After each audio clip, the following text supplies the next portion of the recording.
everybody in the car died except for him.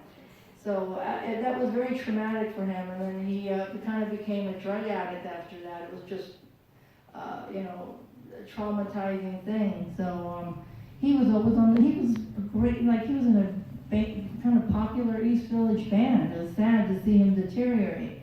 And a couple of times, he would buzz my buzzer in the middle of the night for a place to sleep, because we were friends of his and we asked him to be in the movie.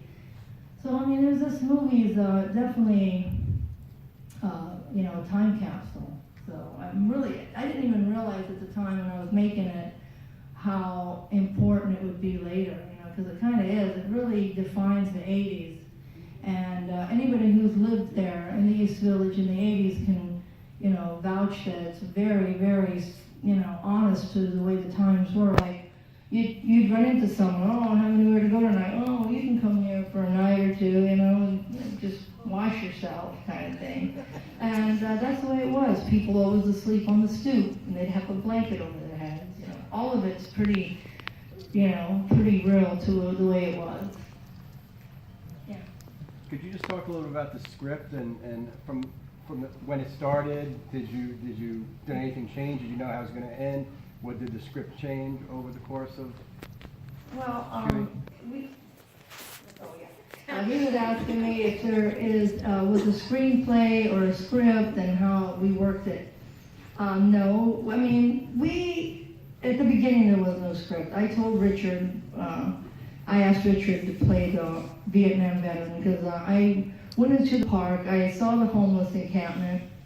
I wanted to write a story about how people ended up in Tompkins Square Park. And so I wrote, it was going to be a short film originally. And so I just kind of wrote a little scenario in the park, like boyfriend, girlfriend get in a fight, she goes out of the frying pan into the fire sort of situation.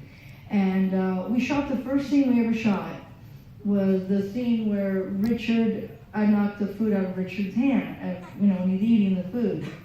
And we got the footage, and then we shot the scene with the homeless encampment, with the guys that had all these homes set up in Tompkins Square Park. So we got the footage back, we're like, wow, this is really cool footage, we should do more. And Richard's like, well, I'll be back in town in a few weeks if you want to do more.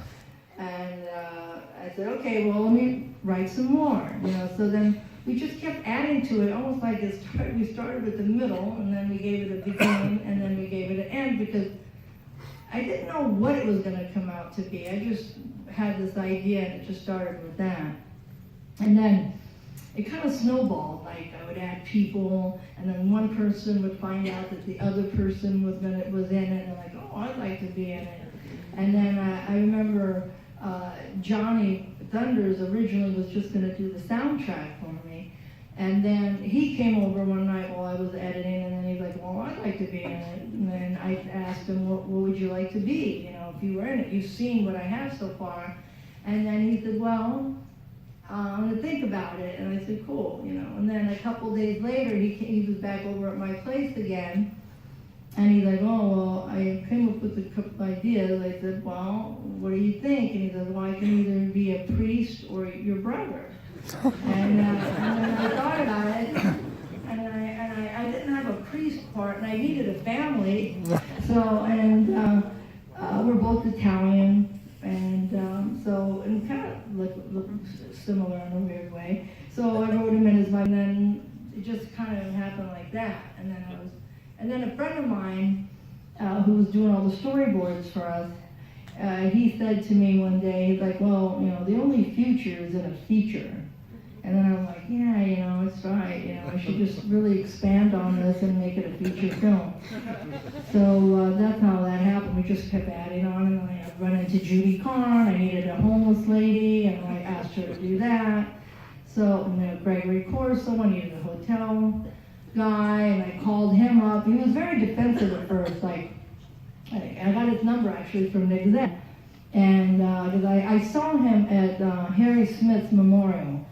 And I said, God, Henry, who's that guy? He's fantastic. Because Gregory Corso kept heckling everybody.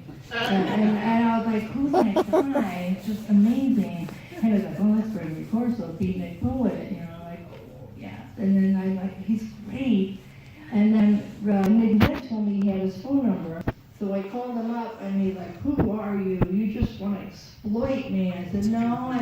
can you just meet me for like 15 minutes, I'll take you to lunch somewhere.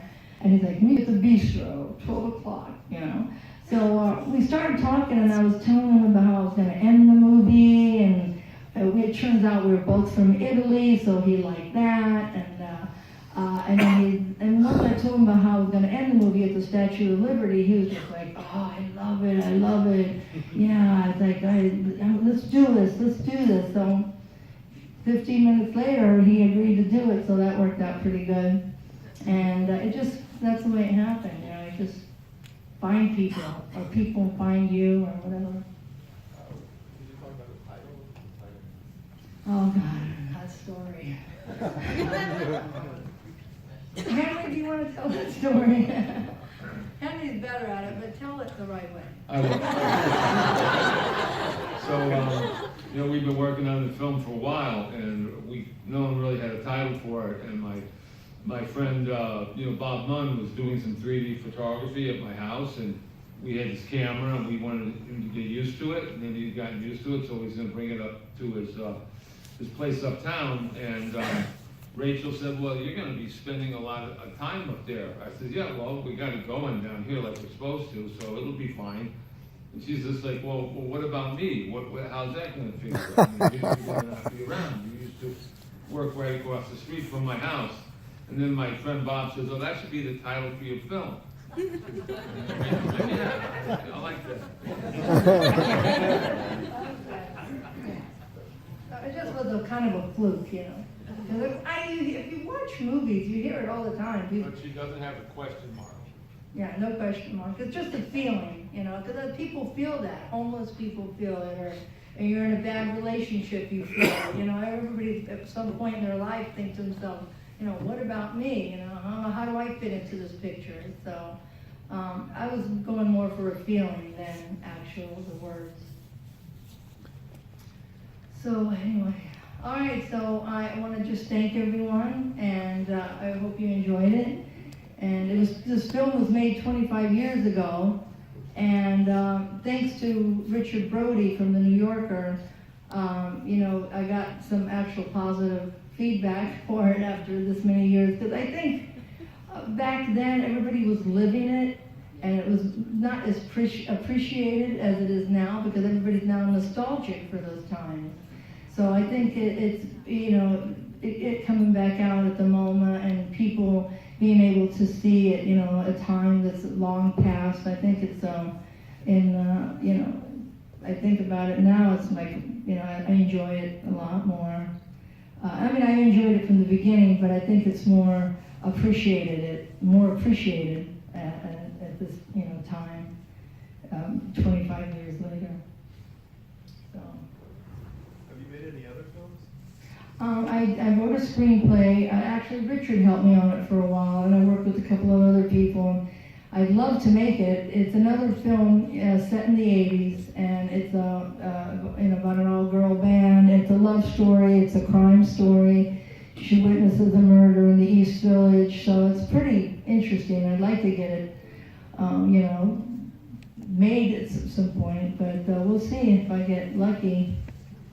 Get someone to help me, produce it. But there is a screenplay. Rest in peace.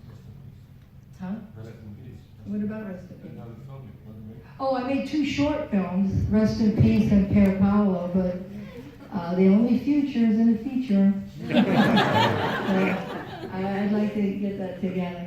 And I want to thank Richard for working all those years for free.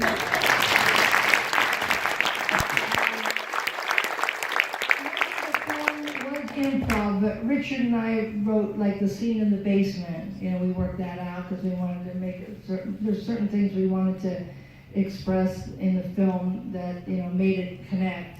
And Rockets wrote his theme, but a lot of it was improv. I just like Dee Dee Ramone. I said to him, I called him up. I said I need a Vietnam veteran because he told Mark Brady he wanted to be in the movie. Because he knew that Johnny Thunders was in it, and so I remember saying, "Can you just come to Tompkins Square Park at 3 o'clock and look like a Vietnam veteran?" And when he showed up, I was like, "Okay, well we'll work this out." like, no matter what country it plays in, because I remember going to Warsaw, and it was, the whole movie was dubbed by one voice. And, but everybody laughs at the Dee Dee scene. It gets the most, laughter of any scene in the